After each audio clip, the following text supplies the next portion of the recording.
My name is Megan Bates. I work at Morrison Funeral Home. I've worked here for about 2 years, and I'm interviewing Chad Holder. I'm ready. How was your apprentice training different when you were going through school? Well, when I was going through school, we still spent the night at the funeral home. We still had a practical licensed embalmer on our staff as well as school trained embalmers. And so, and I was the youngest person on staff of several older guys. So you had a lot of experience that you learned some of those old war stories from that you may not read about in the book about how to treat certain things. But school gave us the background and the education to bolster why you do what you do. And of course, like I said, I mean, we still spent the night, so it was round the clock type training.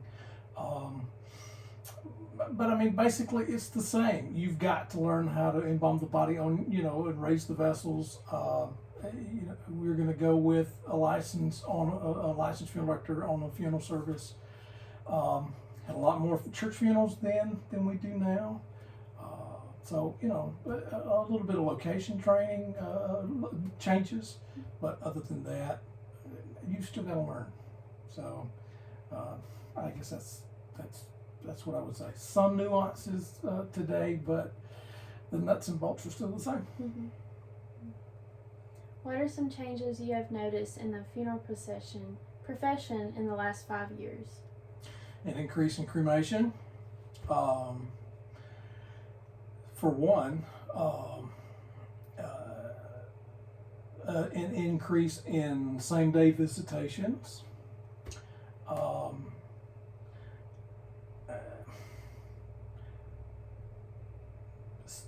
An increase in irresponsibility, people not wanting to take responsibility, an increase in overdoses, an increase in a lack of sense of community, morality, and it affects what we do. And so, in a sense, you have to kind of fight against people not losing the value of honoring life, because I mean, the dead provide us an opportunity to gather together, to love on one another, and to eat chicken, okay?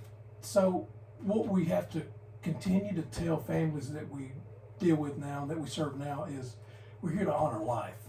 When we quit honoring life, then we as a society are going to tank. And we honor life by celebrating the lives of our loved ones. So those are some major changes, and it continues to be important for us as service providers to educate our clientele. They're super educated about caskets and merchandise. They can Google all of that stuff and look at all that stuff. So they come in the door thinking they know the product, but they don't know the purpose. Mm-hmm. And that's something that we've got to continue to do. What changes have you noticed in OSHA standards in the last 10 years? Well, so, I mean, some of the standards have been in place, for quite some time. Bloodborne pathogen rules and safety in the workplace, those sort of things. But coming out of a pandemic, we need to be more aware of when we play the game, we need to play by the right rules. Mm-hmm. We need to protect everyone's safety. It's not just about us when we go in the prep room. It's about everybody who comes behind us. Mm-hmm. It's not just about us when we get in the first call car. It's about everybody who's going to touch the steering wheel behind us. When I was going to mortuary school, the key phrase about OSHA was, think like mama. Mama's always going to tell you, wash your hands, mm-hmm. clean up around you. If you touch something, wipe it down. So it's a little bit more involved than that. MSDS sheets have gone away with, and now there's new updated sheets, mm-hmm. and it can all be on database instead of having to be hardbound. Mm-hmm. But still, again, nuts and bolts are the same. Clean up, wash up, be safe, and protect not only the people that you serve with, that you're in the trenches with, but you got to protect the people that are coming in your front door. Mm-hmm. When we were handling folks through the pandemic, we've always been able to control the back door. but you can't control who comes in your building. And so while it is a public place, you want them to be free to come in. You have to make sure that you understand you protect everyone in your community. So. What changes have you noticed in funeral service laws in the last 5 years? Well, so I mentioned irresponsible people earlier. And one of the things that we have encountered in our proximity, and I'm sure it's everywhere, is we have to petition the probate judge to get a little bit more involved sometimes. When you have family squabbles, laws are more specific now concerning sharing equal rights concerning disposition. Section 34 of the code now gives us the opportunity to put a letter in front of families to allow them to appoint someone to be their funeral authority. They don't have to be related to. That's a good thing. So, we have a clearly defined list now of who has paramount right of disposition. It is a spouse. If there's no spouse, it's children of legal age. If there's no children of legal age, are their parents. It's step by step. So we don't have to play the guessing game on situations anymore. And we have to be careful to let our families know that we serve. I'm not taking sides. I just am doing what the law requires me to do. And so that's important for us to communicate to folks as well. But it's good to have those clearly defined parameters. It was also good that things have changed to where we can do things electronically, like get cremation paperwork signed with DocuSign, those kinds of things. Laws concerning identification of the body when you take possession. That wasn't the case 30 years ago when I come to work. It probably should have been. But for every law on the books, there's a reason behind the law. And unfortunately, we learn things the hard way sometimes. Some of the things that we need. I'm not for endless, needless regulation, but I am for regulation that makes sense, that protects the families that we serve, and that protects us as service providers. There's a happy medium we got to strike somewhere on some of these things. But there's been some good improvements on those areas. What changes have you noticed regarding visitation? Oh man, we used to work on a next day turnaround. If you picked up a body today and brought the body back and embalmed, we're going to have visitation tomorrow night. We're going to have the funeral the next day, and that was just the way it was. We've gone on calls at 8 o'clock in the morning and had visitation that night, same day, and then funeral the next day. Probably 70% of our visitations are now same day of the service. So that creates some unique, I don't want to say problems, but possibilities. Where you've got multiple visitations going on in the building and multiple families coming in to make arrangements and multiple services happening and so it can be a juggling act in some ways. Look, the only thing that people have is time. It's the only commodity that we actually possess, and we're really not in charge of that. But we think we are, and so people make these concessions of same-day situations to try to get as many people to come and be a part of it without it being a burden on everyone's schedule. And again, this is an area that we have to, help folks understand. There's a payoff. If you have the same-day visitation, you're excluding working people. If you don't include visitation around lunch hours, you're excluding everyone except retired people. So when you do consider those visitation issues, you have to help educate the family that you're waiting on. For example, tomorrow, or not tomorrow, Wednesday. We've got a family, I would have a family, they're coming for a 5 o'clock private viewing, family only, in the parlor. We've got a visitation for the public on Thursday at their church, and the funeral service at the church following the visitation. So they're coming for private time to protect their privacy. They need that as a family. And we want them to have that. We can control the environment and the lights and the setting and the mood in the parlor. Yeah. And we can control the crowd. And then they are opening themselves up to a public visitation and a funeral service on Thursday at their church. So they're allowing other people to come and participate with them. We need to make those options available so that we're meeting the needs of the family, we're meeting the needs of the community, and we're honoring the life of the loved one. We can't just cookie cutter things. Sometimes we got to work around those things to help folks understand the benefits of visitation, and the benefit of becoming vulnerable so that you may receive the care that you need from your people. And it's hard sometimes to help people understand that. Again, we're constantly having to educate our consumer, but not in a way that offends them or that burdens them, but in a way to let them know you're going to need this, and I want to help provide this. So, what is your opinion on distance education? Straight up,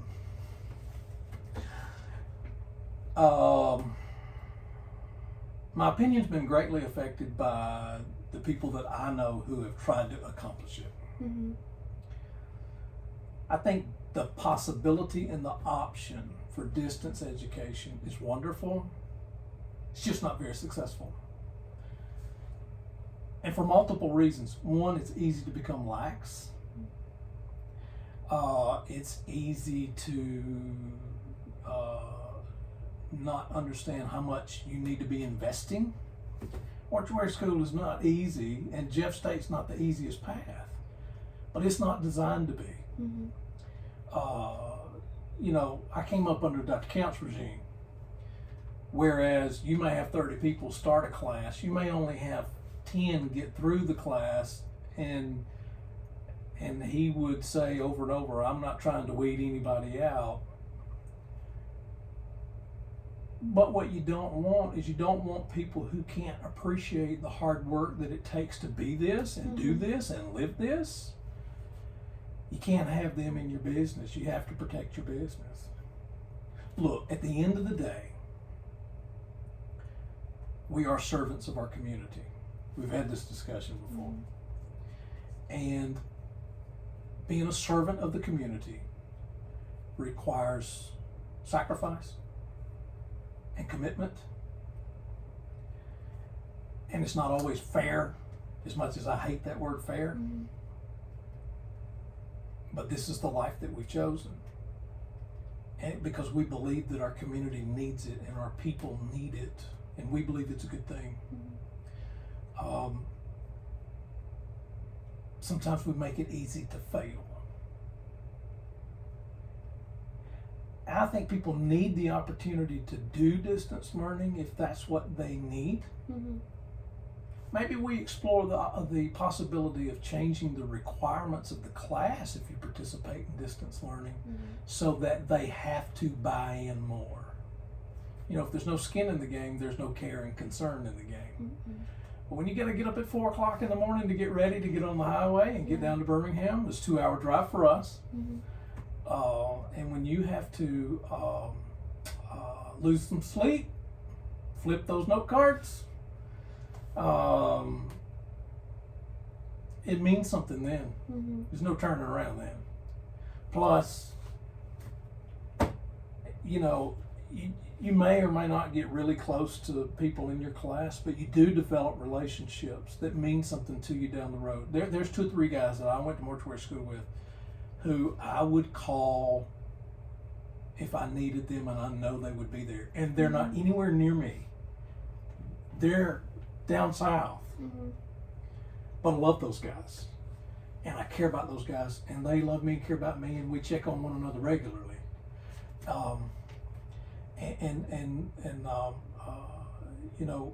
Mortuary school provides that.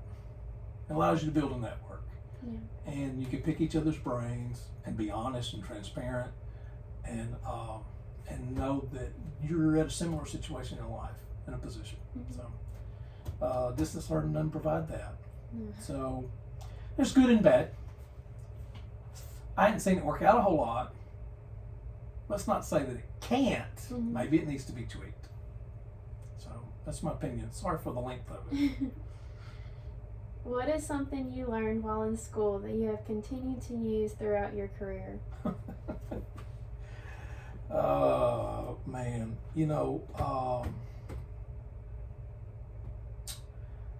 I mean, several things. From embalming class to funeral directing class,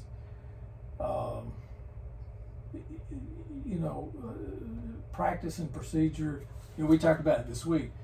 You can read the book all day long, but until you get in there and do it, you're not going to realize what it takes to really do it. But the principles of what we're trying to accomplish, yes, I employ those things on a regular basis. I know in my mind where my fluid's got to be so that I meet my minimum diluted solution, and I'm going to go past that. I know in my mind when I have a Catholic funeral, it's going to look different than a Protestant funeral is going to look, than a non-religious funeral is going to look. I know how the procession is going to look as we enter in, as we come out, what their standards and practices are. And so those are some practices that you learn and that you take with you because they're part of your daily life. Mm-hmm. But one of the principles, it wasn't necessarily in a book, but just a mindset of that was at school when I was there, and I hope it's still there now. I'm sure it is. Strive for excellence. Mm-hmm. Nobody's going to ask any more of you than you ask of yourself. So demand excellence of yourself. And when you hold yourself to a high standard and demand the absolute best that you can do, whatever that is, then you can lay your head down at night knowing you've done the best that you possibly could for the family that you serve. So that's something that was kind of beat on. On our call days at school, we had to come in professional dress, shoes shine, coat on, tie, ready to go, bag in hand, ready to be called out to Ride Out's funeral home to go embalm with Mr. Martin or Mr. Simmons. Mm-hmm. Professional, dignity, respect, from top to bottom, front door to back door. And here, we push that, but coupled with personal service. Mm-hmm. We go to church with our people. We go to Walmart with our people. We're at the dollar store with our people. We're at the ball field with our people. So if we can relate personally and elevate the service that we provide professionally, we've served them as best we can. And we don't ever want to walk away going, I should have done or I could have done, but walk away believing I did the best I could. Mm-hmm. Those are some bedrock things that I appreciate from school.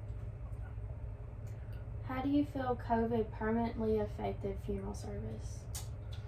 Well, here's one of the positives that COVID did. COVID made us realize how important it is to be together. Mm-hmm. COVID made us realize the importance of gathering, the importance of consoling one another, comforting one another, caring for one another, and we were forced, I tell you, to look for unique ways to be able to do that, whether it was drive-through visitations or encouraging families. We did that on our website, encouraging people, hey, order the family a DoorDash meal. If you're not going to send them flowers and you don't feel comfortable going and visiting, send them a DoorDash meal. Those kinds of things. But COVID reminded us when we couldn't get out how important it was to get out. Mm-hmm. And when we couldn't come and hug them, it's important that we do go and hug. So COVID did change things, I hope, in a positive way. Yeah. In a negative way,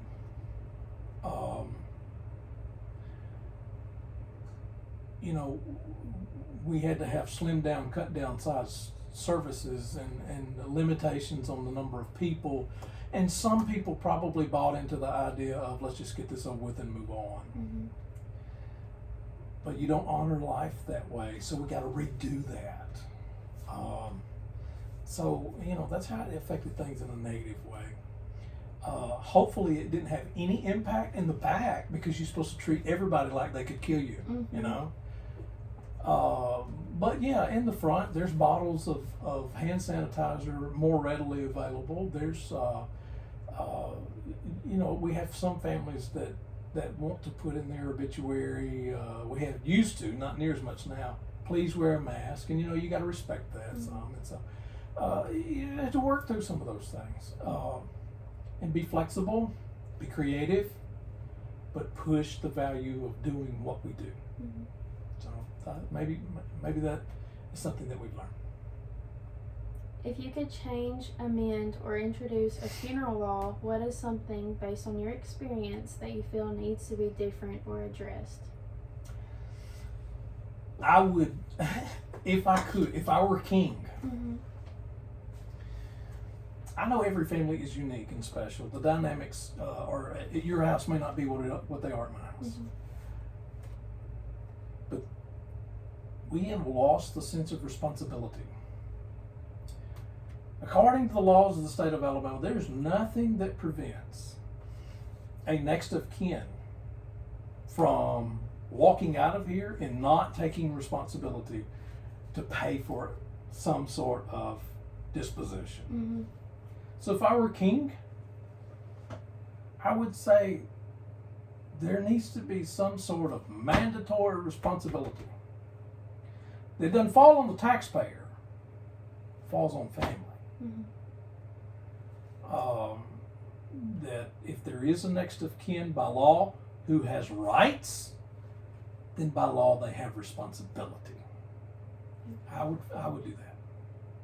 Last question. What qualities do you think are most important for a funeral director to have? People skills, people skills, people skills, people skills, people skills. Selflessness, attentiveness, focus, people skills. Look, there's always going to be somebody who knows more caskets than you do. Mm-hmm. There's always going to be somebody who knows more about hearses than you do.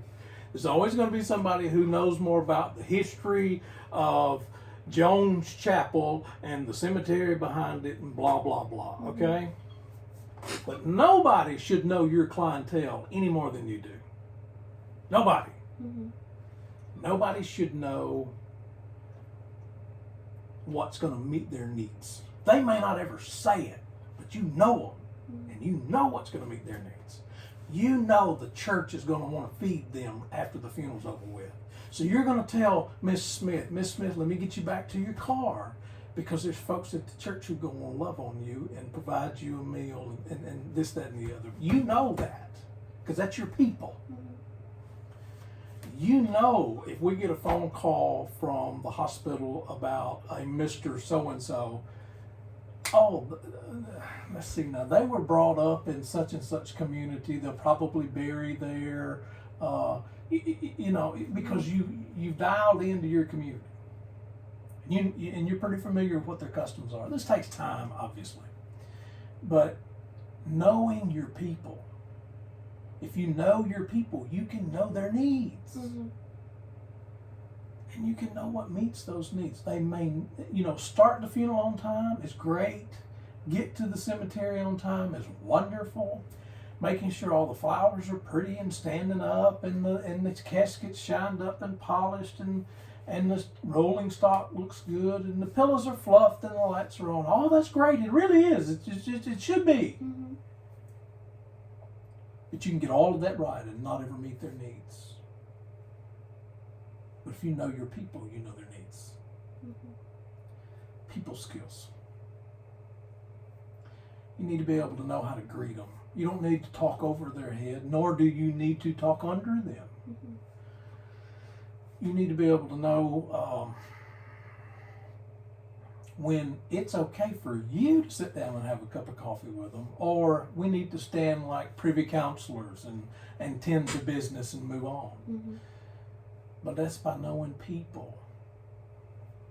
It's not about what you sell. It's about building a relationship with them so that they'll come back. Mm-hmm. And if they come back, well, you've got them. And they'll look to you for generations because they believe that you care. Mm-hmm. People skills. Yes, you should know your product. Yes, you should strive for excellence on time efficiency, paperwork. The font on the service card needs to be right, and whether it's bold or italics and the obituary needs to be good and all. Yes, all of that needs to be right. But you need to know your people. It requires getting up and greeting people at the door, showing them to the restroom, not pointing like a scarecrow, conversating. You know, that's one of the things that scares me about younger people. They know how to do this Mm-hmm. a lot. This, maybe not so much. You know, I'm not asking anybody to be different than what they are, except you do have to pull back the curtain a little bit and open ourselves up to be vulnerable if we're going to ask them to open themselves up to be vulnerable. Mm-hmm.